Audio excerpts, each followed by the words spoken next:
El gobierno dio el primer paso para la desregulación de las cuotas de los colegios privados. ¿Esto significa que tienen luz verde? Bueno, vamos a hablar de este tema. Ahora tenemos una comunicación vía Zoom con Martín Zurita, secretario ejecutivo de la Asociación de Institutos de Enseñanza Privada de la provincia de Buenos Aires. Zurita, buenas noches, muchas gracias por atendernos. ¿Cómo está? Buenas noches, ¿cómo estás? Muy bien. ¿Esto significa que ahora los colegios privados pueden aumentar cuando quieran? No. Esto significa, es un pedido que desde AIETBA venimos realizando hace tiempo a la Secretaría de Comercio, porque es una norma del año 99 que obliga a todas las escuelas privadas y a las universidades privadas de la República Argentina a informar aranceles a la Secretaría de Comercio antes del 30 de octubre. El problema es que nosotros ya en cada una de las jurisdicciones, las escuelas privadas, informamos a las direcciones de escuelas o a los ministerios de educación el valor de los aranceles. Por lo tanto, es una norma que implica un doble esfuerzo, un doble trabajo para algo que no tiene el control en nación, que sí lo tiene en cada una de las provincias.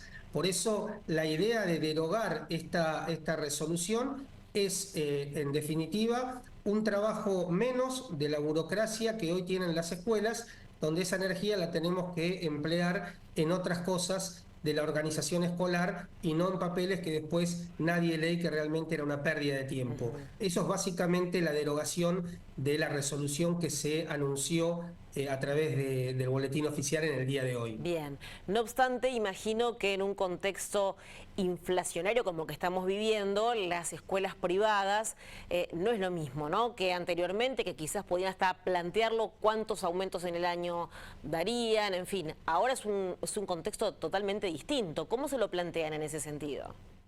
Bueno, exactamente eso, Mariana, es la pregunta nuestra y por eso decimos que es un primer paso. Nosotros vamos a elevar un proyecto para el gobierno nacional para eliminar un decreto que es del año 93, donde ese decreto obliga a las escuelas que no tienen aporte estatal, que son el 30% de las escuelas del país, por ejemplo en la provincia de Buenos Aires, de 6.300 escuelas que hay, 2.000 no tienen aporte estatal. Y esas escuelas tienen antes del 30 de septiembre que anunciar la cuota para el año siguiente. Y vos recordarás que hubo muchos problemas el año pasado porque no sabemos cuánto van a estar las cosas el mes que viene y a las escuelas nos obligaban a informarle a las familias en septiembre la cuota del mes de marzo, con lo cual realmente eso generaba que las escuelas no tuviesen una real dimensión de lo que la cuota iba a salir y bueno, ahí vinieron todos los problemas. Claro. Nosotros pedimos la prórroga de esto y nos encontramos, como vos decís, en un contexto diferente. En la década del 90 teníamos la convertibilidad, no había inflación y por lo tanto algunas normativas de la Secretaría de Comercio tenían sentido. Hoy eso no ocurre, prácticamente el año pasado tuvimos todos los meses aumentos de cuota. Hay que dejar en claro para la audiencia que entre el 80 y el 90% de la conformación de la cuota de un colegio privado es costo laboral. A Y ver, si Zurita, para que la audiencia lo entienda, usted bien explicaba un costo laboral. ¿Esto pasa tanto en las que tienen subvención estatal como en las que no? ¿O solamente en ese porcentaje que usted decía que no tienen ningún tipo de subvención? Bueno, es una muy buena pregunta. Pasa en todas las escuelas. El tema es que el 70% de las escuelas, las que tienen subvención, que son la mayoría, está regulada por el Estado. O sea, ninguna escuela que tiene subvención puede aumentar la cuota sin previa autorización del gobierno, en este caso de la provincia de Buenos Aires. En cambio, el 30% de escuelas que no reciben ningún tipo de aporte del Estado pueden aumentar cada vez que hay un aumento salarial.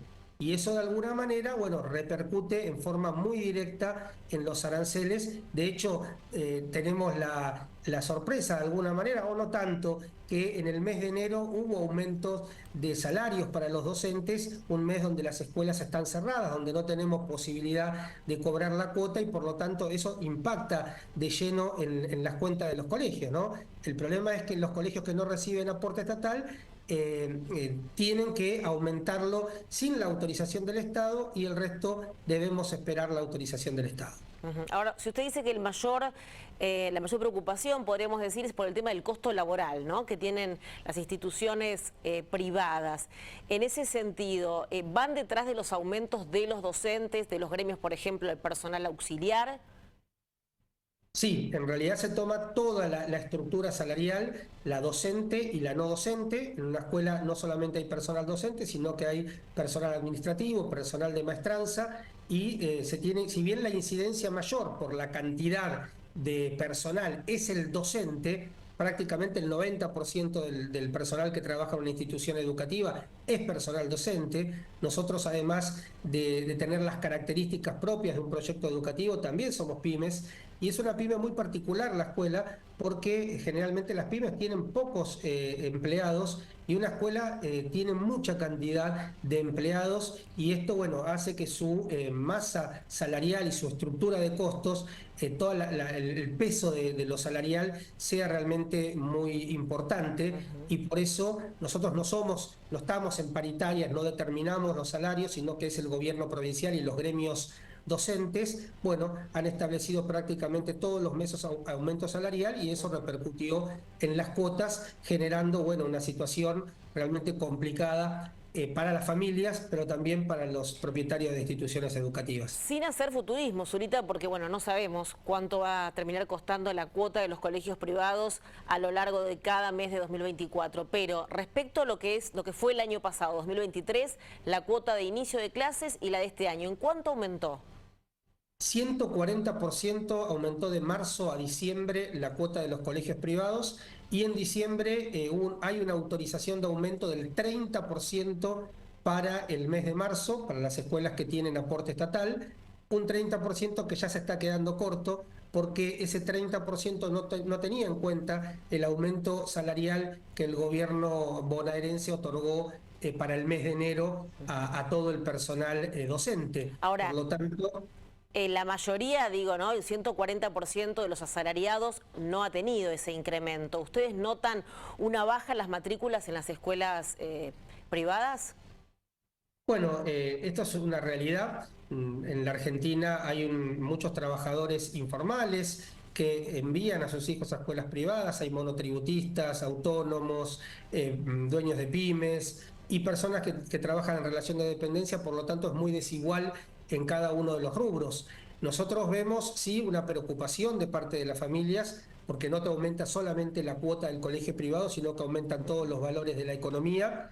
Y vemos que en el nivel inicial hay una disminución de la matrícula de gestión privada. No sabemos si esa disminución obedece a un pase a gestión estatal, porque también hay un tema de natalidad, ¿no?, que en los últimos censos vamos viendo una disminución de la natalidad, y por supuesto eso influye en la matrícula tanto de gestión estatal como privada. Y en los niveles primario y secundario estamos viendo hasta ahora mantener la misma cantidad de alumnos. Hay 1,5 millones de alumnos que asisten a las escuelas privadas bonaerenses, y tal vez vemos un movimiento de escuelas de mayor cuota a escuelas de menor cuota, pero dentro de la escuela privada. Vemos pases de escuela privada a escuela estatal, pero también hay pases de escuela estatal a escuela privada, o sea que más o menos en el nivel primario y secundario el porcentaje de alumnos es similar al del año 2023. Bien, completo el informe. Muchísimas gracias por atendernos, Zurita. No, Mariana, muchas gracias a ustedes. Adiós. Buenas noches.